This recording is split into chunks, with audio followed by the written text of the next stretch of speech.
들어가겠습니다. 구강. 자, 우리가 아까 말씀드렸듯이 전 시간에 구강의 주택 여가 현상이 참 잘 나와요. 그래서 주택시장 여가정. 일단은 뭐 제가 쓴 요약집이니까 오른쪽에 그 주택 하향 여가 과정에서 저가주택 시장과 고가주택 시장이 있어요. 여기는 이제 요즘은 잘 출제가 되지는 않습니다.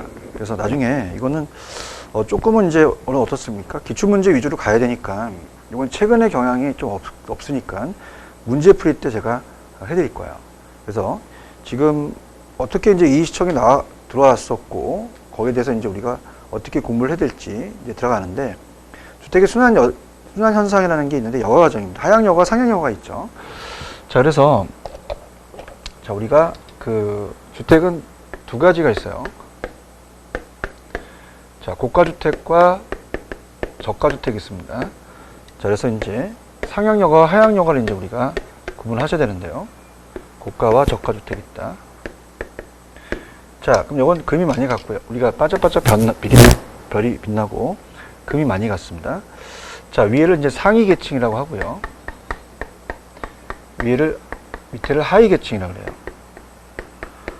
자, 그래서 이렇게 소득의 계층에 따라서 이렇게 나눠지는데 일정 수준 이하를 저고가, 일정 이상을 고가, 일정 수준 이하를 저가라고 하는데요.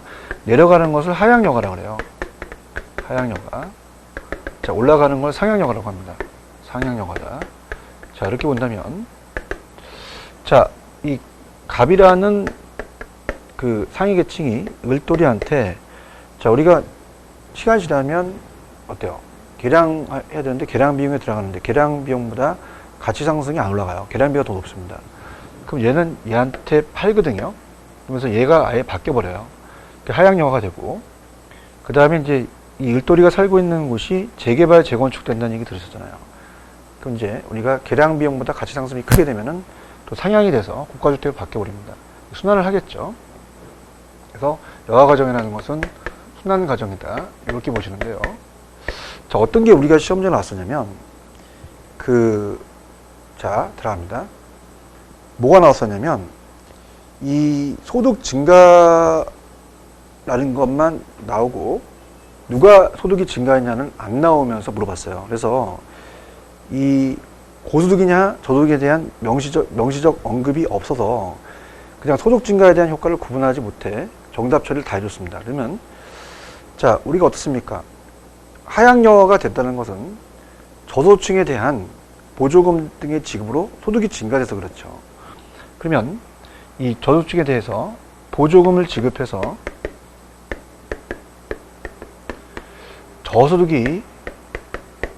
소득이 증가됐다는 걸 명시를 꼭 해야 돼요. 그래야지만 저가주택 수요가 증가하겠고 거기에 따른 하향여가가 발생한다. 이렇게 연결을 해야 되거든요. 근데 이게 명시가 안 됐었어요. 그 다음 또 마찬가지로 상향여가도 우리가 이 고소득층들이 이제 소득이 높아지면은 상향이 되면서 고가주택 수요가 늘어나고 저가주택 수요는 감소한다. 이렇게 나와야 됩니다. 자, 그래서 밑에 보시게 되면은 하향여가는 자, 이 상위 계층이 하위 계층으로 사용되는 것이죠. 그래서 이렇게 내려가는 거고요. 그 다음에 상향여가는 하위 계층이 상위 계층으로 사용되면서 그 재개발된다는 게 들어갔고요. 상향여가는 소득 증가인데 정확하게 고소득이 소득이 증가해서 저가주택 수요가 감소한다. 이렇게 좀 보셔야 돼요. 그래서 오른쪽에 이제 저가주택 시장에서는 보조금을 지급해서 이 저소득층에 대한 소득이 높아져서 저가주택 수요가 증가한다. 이렇게 표현되게 되거든요. 자, 그렇게만 보시고요. 밑에 보시면은 주거분리라는 자체가 거의 요즘은 출제 빈도가 높아요. 주거분리 위주로 가세요. 주거분리. 자, 주거분리라는 것은요. 자, 경계지역에 의해서 자, 고소득층 주거지역과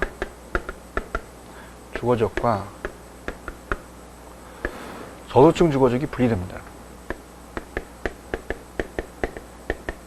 주거지역이 분리된다. 자, 그래서 어떻습니까? 우리가 예를 들어서 보시게 되면은 자, 고소득층에 살고 있었는데요. 금이 갔어요. 계량 비용이 많이 들어갑니다. 계량 비용은 2억 들어갔는데 주택 가치 상승분이 주택 가치의 상승분이 1억밖에 안 들어간다. 계량 안 합니다. 떠나거든요. 저소득층이 들어와요. 이질적인 요소라고 그랬죠. 아예 저소득층 바뀌는 게 하향여가입니다. 그래서 이 지역이 일대가 어떻습니까? 자체적으로 쓰레기 밀집장에 들었으니까 부의 회복가 발생되겠죠. 부의 회복가가 발생이 되고, 자, 여기는 반대입니다. 원래는 저소득층이 살고 있어요. 네, 계량 비용이 들어가는데, 자, 계량 비용은 만약에 1억 들어갔는데 주택 가치 상승분이 가치가 올라가는 상승분이 3억이 올라갔다. 자, 그럼 우리가 어떻습니까? 계량을 하겠죠. 내 돈이 없으니까 떠나고 고소득층이 들어오죠. 아예 고소득층으로 바뀝니다. 고소득층으로. 그렇기 때문에 자, 이건 상향여가다.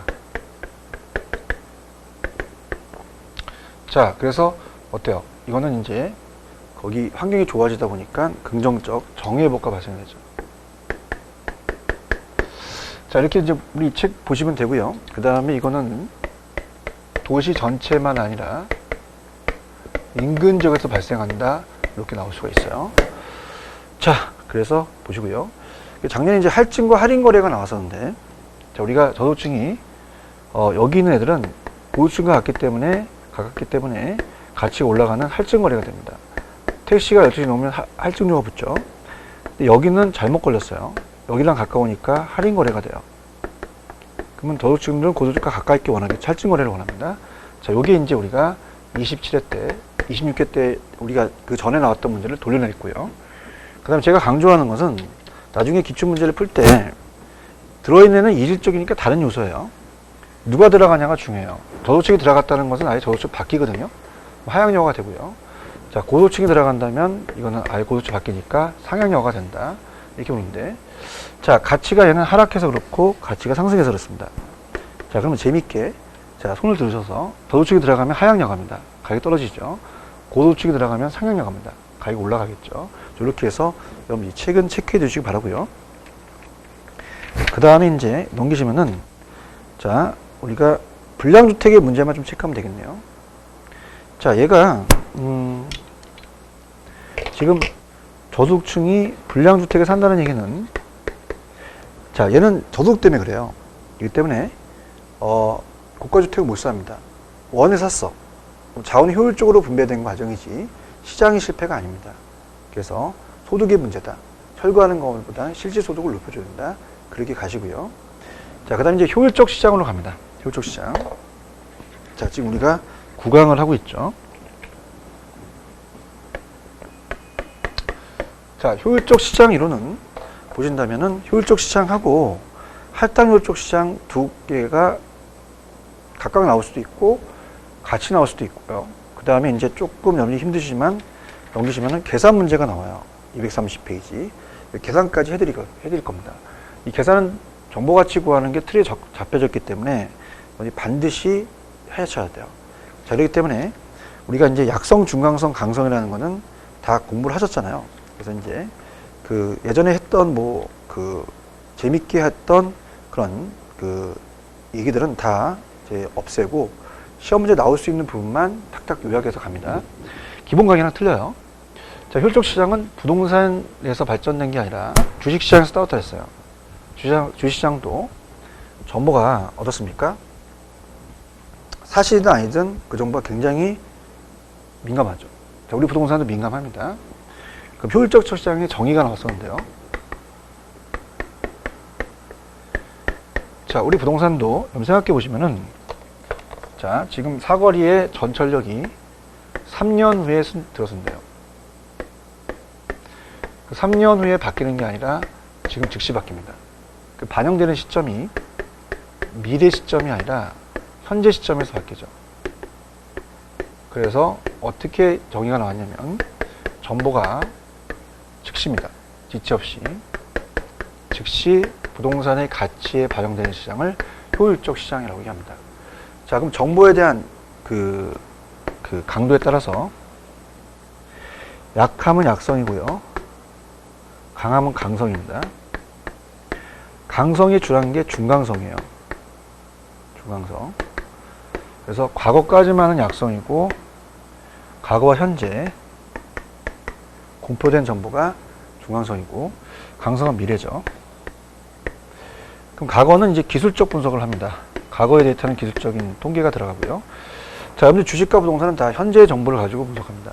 기본적이 되겠죠. 저 과거와 현재는 다 포함되어 있죠. 기본적은 또 안에 기술적이 있어야 돼요. 그래서 제가 술은 어저께 먹었고 과거에 본죽은 지금 먹는다. 술을 깨기 위해서 그렇게 했죠. 자, 그렇다면은 자, 우리가 이제 정상이윤과 초과이윤이라는 게 있어요. 그 정보를 알면 득이고 모르면 손해입니다. 남들만큼만 얻으면 정상이윤이고 남들보다 내가 더 얻으면 초과이윤이 되겠죠. 예를 들어서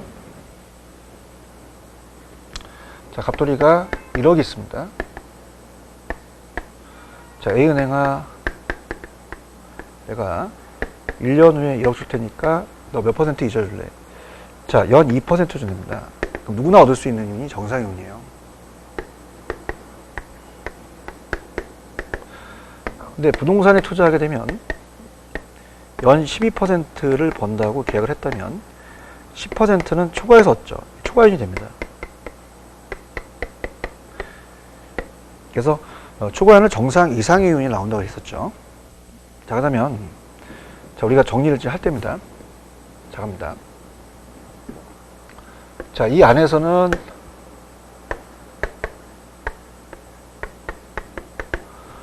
정상이윤을 넣고요. 이걸 넣으면 초과이윤도 얻을 수 있다 라고 한다면, 자, 갑니다. 약성률 쪽 시장은 과거 정보예요. 과거로 기술적으로 한다면 이 안에서는 정상이윤만 얻습니다. 초과는 얻을 수 없죠. 근데 현재와 미래의 정보 넣으면 초과는 얻을 수도 있어요. 그렇지만 자, 이제 요약 강의 때 여러분들 실질적으로 말씀드리면 얘는 초과는 얻을 수 있었다는 가정은 안 나왔어요. 그러면 어디까지만 나왔냐면 책에 보시면 약성은 어때요?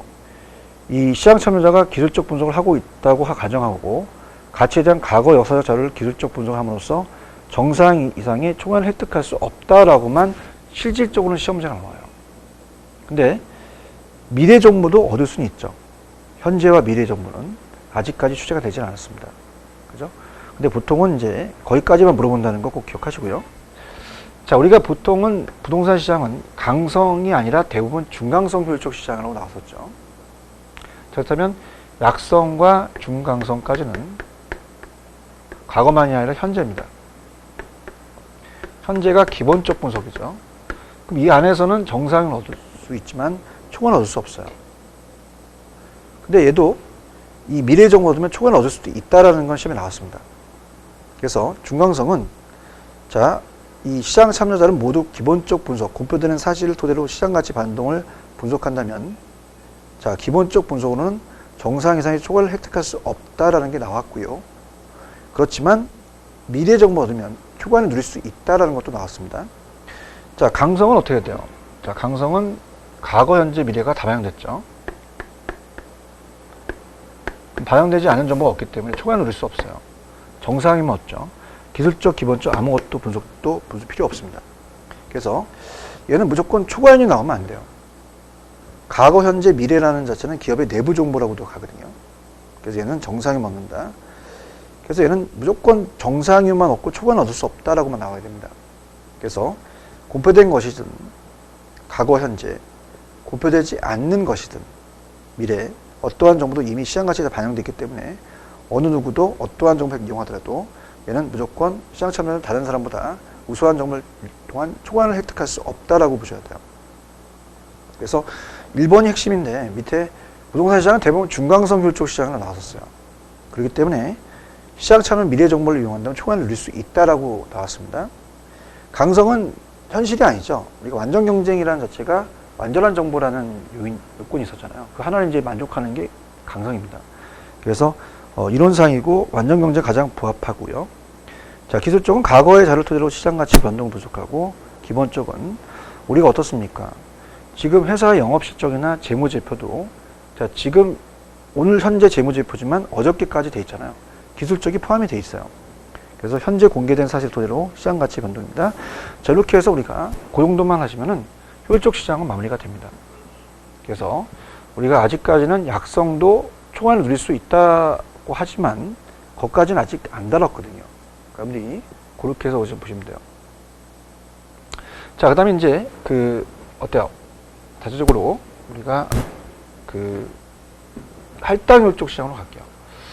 효율적 시장은 이제 주식에서 따왔기 때문에 어느 정도 실무에서 이제 적용되는 건데, 이 할당 효율적은 완전 향후적인 접근입니다.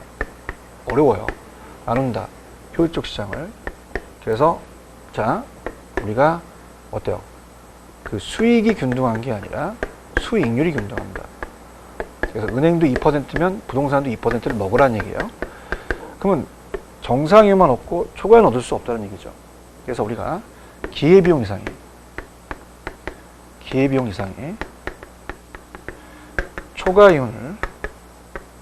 초과이윤을 얻지 못한 시장을 얘기를 합니다.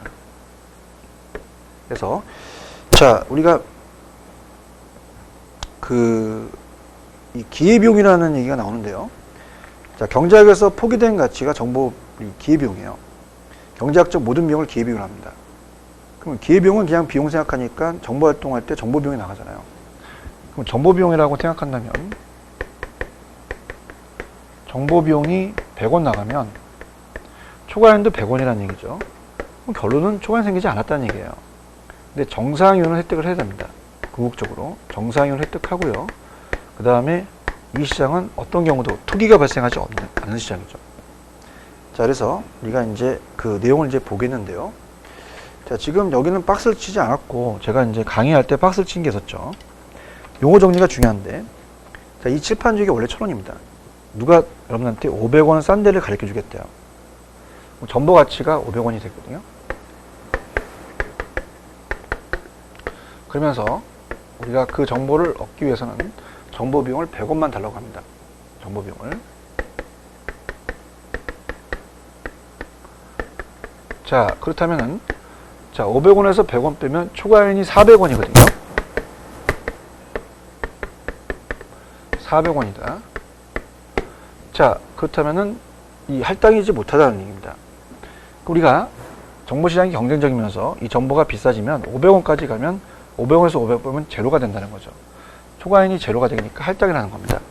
그럼 결론은 우리가 이런 강의 때에서 같지만 뭐와 뭐 같은 시장이에요. 정보 가치와 정보 비용이 같죠. 그럼 초과이윤이 발생하지 않기 때문에 할당이 될 수가 있습니다. 자, 그래서 우리가 완전 경쟁 시장은 정보가 다 공개가 됐기 때문에, 자, 이거는 정보 비용이 없어요. 정보 비용이 없다. 제로입니다. 정보 가치도 없죠. 제로입니다. 그러면 항상 할당이 되겠죠. 이제 불안전, 그냥 경쟁시장 빼겠습니다. 안전하다, 불안전하다. 자, 불안전 경쟁시장은 정보 비용이 존재하죠. 100원, 100원 존재합니다. 두 가지 경우가 다 있는데요. 자, 100원으로 정보 가치가 100원이면 제로가 되니까 초과이윤이 발생하지 않죠. 그래서 할당일 수가 있습니다. 근데 아까 500원의 정보의 가치로 100원 얻었다? 400원의 초과이윤이 발생했죠. 할당이지 못합니다. 결론적으로는 완전은 항상 할당이지만 불완전은 할당일 수 있고 할당이지 않을 수도 있다는 얘기죠. 자, 그럼 문제가 딱 세 가지가 나옵니다. 정리를 하시는데요. 자, 완전 경쟁 시장은 정보 비용이 존재하지 않기 때문에 우리가 항상 할당이라는 것도 맞아요. 항상 할당 효율적 시장이 되죠. 근데 할당 효율적이 완전만 얘기하는 게 아니라 불완전도 할당이라는 거죠. 그래서 불완전도 할당이 될 수 없다가 아니라 있다라고 나왔습니다. 그 다음에 우리가 예전 문제가 정보비용 수반이라는 게 나옵니다. 정보비용이 수반한다는 것은 정보비용이 존재하는 이유는 뭐니? 자, 불완전하기 때문에 존재합니다. 100원, 100원. 완전 경쟁은 존재하지 않죠. 근데 이것이 할당이지 못하기 때문에 존재하는 건 아닙니다. 할당은 존재할 수 있습니다. 할당과는 상관없다는 거죠. 그렇다면 얘는 두 가지 중에서 불안전 때문이냐 아니면 할당이지 못하기 때문이냐는 어떻게 돼요? 불안전을 찍으셔야죠. 할당과는 전혀 상관이 없습니다. 이렇게. 자, 그 다음 투기하는 이유를 대라. 돈 벌려고 한다 그러면 안 됩니다. 자, 투기는 초과이익 때문에 한다고 하셔야 돼요. 초과이익 때문에. 자, 우리가 이제 투기하는 이유는 자, 어떻습니까? 돈 벌려고 한다면 안 되고 비용 이상의 초과이익이 생기기 때문에 투기한다. 쓸 만큼만 얻는다면 할 필요가 없죠. 궁극적으로 얻는 게 없어요. 부동산 시장이 불안전해서가 아니라 할당이지 못하기 때문이죠. 그럼 투기는 초과이익 때문에 합니다. 자, 그렇다면은 불안전과는 상관이 없고요. 할당이지 못하기 때문이다를 찍으셔야 돼요. 자, 여기는 초과이익이 발생하지 않죠. 투기가 발생하지 않습니다. 여기도 100원, 100원이니까 빼면 초과이익이 발생하지 않고 투기가 발생하지 않죠. 근데 여기서 500원에서 100원 빼니까 400원의 초과이익이 발생했어요. 투기가 발생한 거죠. 불안전 때문이 아니다. 부동산 시장이 할당이지 못하기 때문입니다. 왜냐하면 불안전에도 정보가치가 정보비용 같으면 투기가 발생하지 않고 초과이익이 발생하지 않으며 할당이 될 수가 있기 때문에 그렇습니다. 자, 그래서 재미있게 간다면 자, 정보비용 수반에는 비읍 들어가죠. 불안전 찍으시면 됩니다. 이건 안 들어가니까. 투기와 초과는 비읍이 안 들어가니까 할당이지 못하기 때문에 이렇게 하면 좀 수월히 맞출 수 있습니다. 자, 그러면은 들어가 볼게요. 자, 우리가 어떤 단어가 있으면 이제 할당이냐면 동일하다, 같다 이런 게 나오면 할당입니다. 근데 만약에 값싸게 얻었다라면 할당이 못하죠. 그럼 할당률 쪽 시장에 난 어느 누구도 기획보다 싼 값으로 정보를 획득할 수 있는 시장 하면은 할당이 못하죠. 없는 시장이 맞겠죠. 그래서 정보비용과 정보가치가 동일하다면 초과이익 획득할 수 없기 때문에 할당이 됩니다. 자, 그 다음에 자, 양가로 2번 이제 불안전 경쟁 할당을 물어보겠죠. 그래서 완전 경쟁 항상 할당률 쪽이 된다. 그러나 불안전도 할당이 될 수도 있습니다. 그래서 할당이 완전 경쟁만 의미하는 건 아니죠. 자, 완전 경쟁 정보비용이 존재하지 않아요. 존재한다는 것은 정보비용 수반은 불안전 때문입니다. 정보비용 수반 비읍 불안전. 자, 그 다음에 3번에 가시면은 불안전에서도 초과이익과 초과이익을 획득하는 데 들어가는 기회비용이 일치하다면 동일하다면 일치하다면 나오면 거의 다 할당이에요. 불안전도 할당이 될 수도 있죠. 할당이라는 것은 자, 누구나 더 먹는 게 없잖아요. 초과이익이. 그래서 과대평가도는 그렇다고 해서 또 가소평가되지는 않습니다. 그래서 단순히 부동산 사고 파는 행위를 통해서 초과이익을 얻을 수 없게 되는 또 투기가 없게 되는 거죠. 자, 부동산의 특정 투자가 초과이익이나 투기라는 것은 비입이 안 들어가죠. 불안전이 아니라 할당이지 못하기 때문이다. 자, 그래서 5번 할당이 되지 못한다는 것은 소수의 투자가 다른 사람보다 값싸게 정보를 획득했다는 거죠. 값싸게라는 자체가 나오면 이거 무조건 할당이지 못합니다. 그 다음에 정보 효율적인 할당이 이루어진다면 부동산 가치에 영향을 미치는 모든 정보가 부동산 가치 모든 반영을 되므로 정보 효율성이 이루어지는데 가대평가, 가소평가 될 수 없어요. 그래서 이 부동산을 타고 파는 행위를 통해서 초과이익을 얻을 수 없는 어떻습니까? 좀 얻게 되는 투기도 얻게 되는 게 되겠죠. 그래서 거기에 이제 제 요약집에 있는 게 가소평가, 가대평가 될 수 없다라는 게 나왔거든요. 되면은 할당이지 못하죠. 자, 그 다음에 넘기겠습니다. 자, 우리가 이제 계산 문제가 나오는데, 자, 부동산 가치와 정보 비용인데, 특히 이제 부동산 가치, 정보 가치가 시험 문제 나와요. 자, 여기가 이제 우리 시험 문제 한 문제 배정이 됩니다. 나중에 이제 요걸 보시고 나서 문제 풀이를 할 때 바로 여러분이 제 요약 강의를 들은 거로 가정한 다음에 바로 들어갈 거거든요. 요걸 푼 다음에 또 우리가 그 문제집을 같이 보면 또 효과적입니다. 자, 우리가 정보 가치가 중요해요. 자, 예를 들어서 자, 내용을 이제 본다면 기업 도시로 개발될 가능성이 있는 지역에 인근에 일단의 토지가 있다. 자, 1년 후에 토지 가격 기업 도시가 개발되면 6천, 안 되면 4천이다. 자, 만약에 투자 요구 순위는 20%이고 기업 도시의 개발 가능성이 40이면 안 생길 확률은 60이죠. 단 제시된 가격은 개발 정보의 실현 여부에 의해서 발생한 가격 차이만을 발생한다. 그러면 첫 번째는 우리가 뭐가 나왔었냐면 시험 문제 균형가치 판정, 매도자와 팔 수 있고 매수자가 살 수 있는 가격이 어떻게 되느냐. 정보가 불확실가는 현재 가치가 되겠죠. 자, 그러면 이겁니다, 여러분들. 먼저 간다면 자, 매도자 투자자한테 팔려면요 토지 현재 가치를 알아야 돼요. 토지 현재 가치는 우리가 생길지 안 생길지 불확실성하의 현재 가치가 되거든요. 자, 그렇다면 지금 1년 후라 그랬어요. 1년 후. 그럼 1년 후에 우리가 어때요? 자체적으로 자, 생기면 토지가 6,600만 원이 되고요. 그 확률이 자, 6천만 원이 6천만 원. 확률이 40%니까 0.4를 곱합니다. 그럼 안 되는 거는 4,400이었잖아요. 4,400. 4천만 원입니다. 곱하기 60%가 되죠. 0.6이 됩니다. 그럼 64, 24, 64, 14, 2,400, 2,400 하면 4,800이 되거든요. 자, 4,800을 우리가 그 투자론에서 현재 가치로 땡길 때 일시불의 현가계수 1 플러스 R의 N승 1년이 나왔죠. 자, 할인율이 아까 20%니까 0.2가 되잖아요. 1.2는 아니겠죠. 자, 그러면은 4천만 원이 됩니다. 자, 요게 이제 우리가 토지를 사고 파는 그 현재 가치를 구한 거죠. 근데 우리가 중요한 건 정보 가치가 중요해요. 자, 그래서 정보 가치가 중요하다는 것은 자, 칠판 6개가 1,000원입니다. 누군가 500원 싼 데를 가르쳐 주죠. 그럼 500원의 정보 가치가 생겼다면은 여러분들이 정보 비용을 달라 그래요. 그래서 정보 비용을 어떤 사람이 100원만 줘도 이건 어떻습니까? 할만하죠. 400원을 얻었으니까 초과이 발생합니다. 근데 어떤 사람이 와서 여러분한테 야 700원 줘. 야 절로 가. 보내겠죠.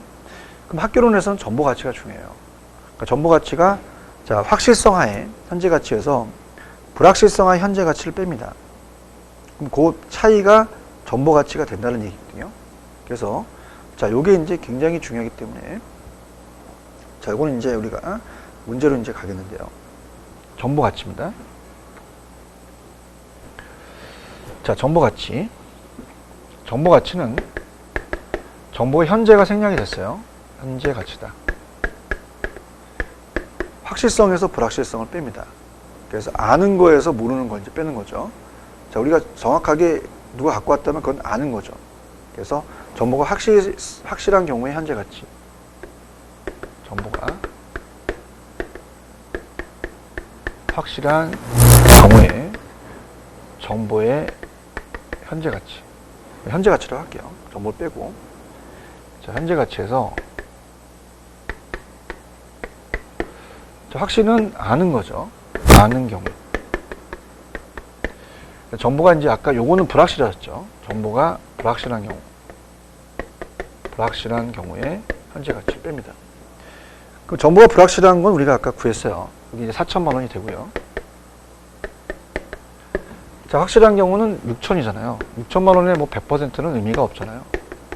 그럼 우리가 그냥 1.1로 나누다 보니까 어떻습니까? 정보의 가치는 5천이 되겠죠. 확실성은. 자, 그럼 5천에 4천 빼면 정보 가치가 1,000만 원이 됩니다. 그래서 아는 경우에서 모르는 경우. 자, 우리가 보통 모르니 아니 경우가 아니라 아니 모르니 그렇죠. 그다음 우리가 박강성 씨의 노래 중에서 커피 한 잔에 뭐 노래가 있습니다. 너를 기다리며에 아는지 모르는지 그러죠. 그럼 정보 가치가 1,000만 원이 나왔습니다. 그러면 1,000만 원을 보다 적은 돈으로 그 정보를 획득한다면 그 정보 획득자는 초과는 없고 그 시장을 패배시킨다고 얘기를 해요.